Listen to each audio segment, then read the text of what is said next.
Okay, so let's take a look at a synapse.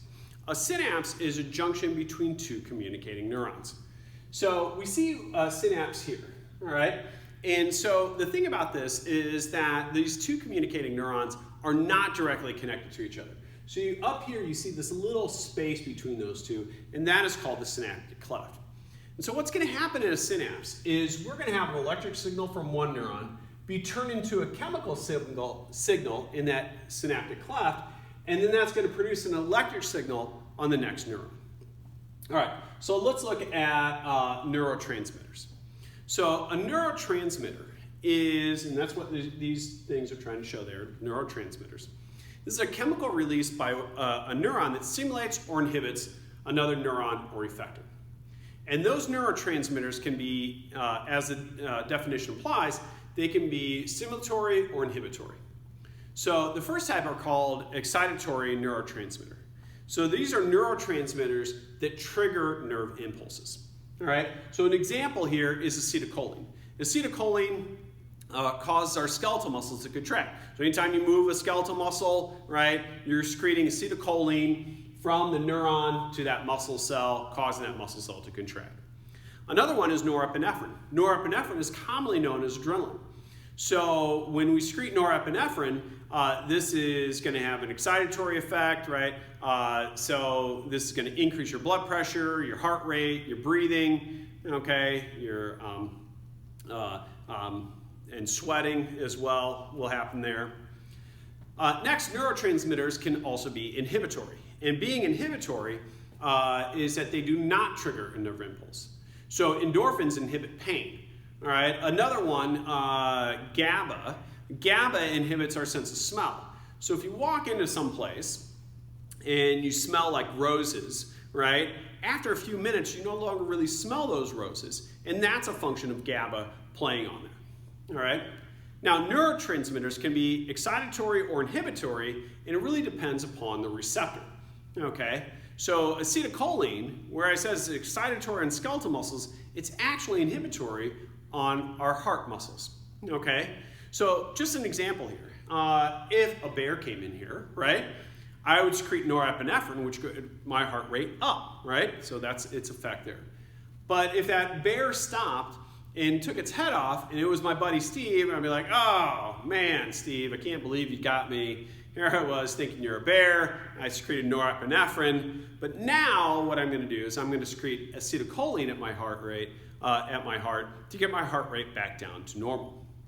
Okay. Now norepinephrine, even though it's excitatory on all those things I mentioned, like if a bear were to come in here, all right, it also is inhibitory on other areas. So anything that's long-term, it wants to shut down, because if you're being chased by a bear, you don't need long-term processes occurring in your body like digestion.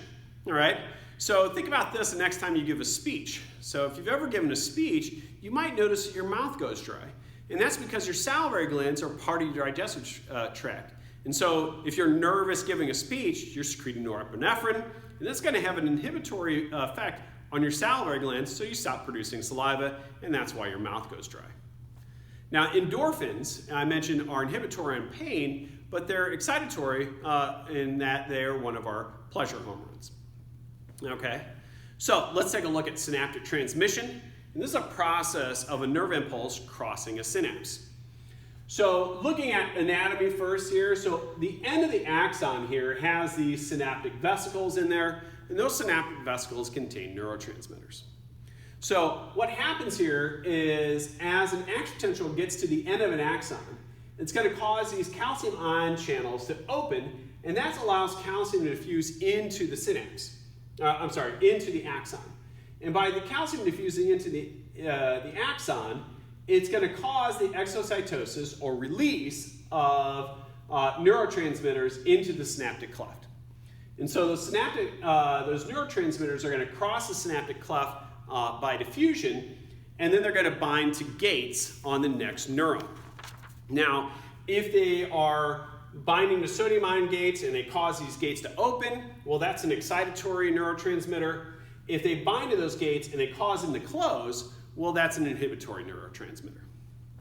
All right, let's look at organization of neurons. So as we shift past all these neurotransmitters. So the first is organization neurons. Let's look at neuronal pools. This is a group of neurons that perform a common function. They're going to integrate incoming information, and then they're going to forward process information. So our brain isn't just one large thing that deals with all this incoming information and decides on what to do and sends all that information out. We compartmentalize our brain. So there's certain areas of our brain that do specific things. So there's an area of our hypothalamus that regulates our body temperature. So all of our thermoreceptors are going to send signals to that part of our hypothalamus. This decides what to do, and whether that is to do nothing or to sweat or to shiver or whatever our body needs to maintain its body temperature. But that's all that area does. And we have lots of neuronal pools in our brain. Let's look at types of circuits. So the first is a diverging circuit. So this one right here, divergent or diverging circuit right there. So this is a nerve impulse from one neuron stimulates two or more neurons. All right, so from one neuron can stimulate two or more neurons. And so here that signal can go to several parts of our central nervous system. All right, so think about like, if you step on a tack, right, you would have a reflex that jerks you off that tack. Or, in my house, because I have a small kid, I have Legos all over the place. So I would step on a Lego, and then I would have the withdrawal reflex. I would move my leg away from it.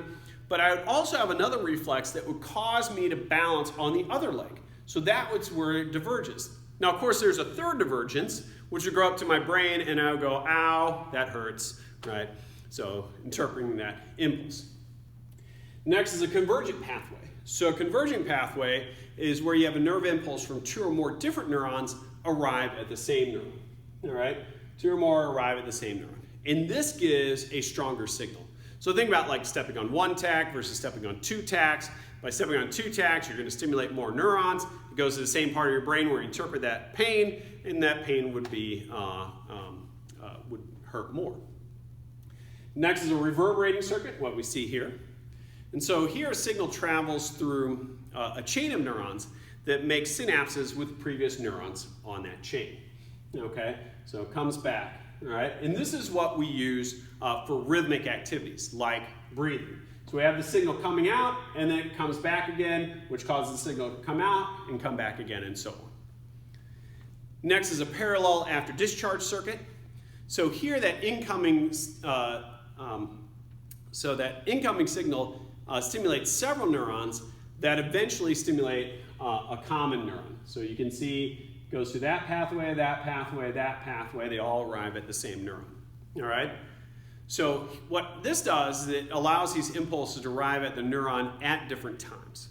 And we do this for a lot of our higher mental processing. We also do this with vision.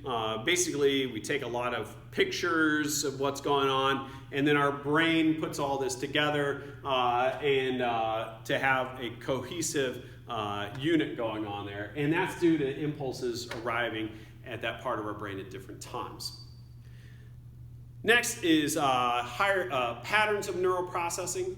So one is serial processing. And that's where the input travels along one pathway to a specific destination. Okay, so this is what we see with a reflex. So if you touch something hot, you're just going to jerk away from that. So that goes to a specific destination there, a muscle. Next is parallel processing. And this is where the input travels along several different pathways to be integrated in different central nervous system regions. So here, an example is if you smell something, well, obviously you're going to have a pathway that goes to your part of your brain where you interpret smell, and you're going to interpret what that smell is. But what can also happen is you have a part that branches off that goes to a different part of your brain that can trigger a memory. So, if you walk into some place and you're like, that smells like chocolate chip cookies, and you're like, oh, that kind of reminds me of grandma's house. That's a parallel processing that has occurred.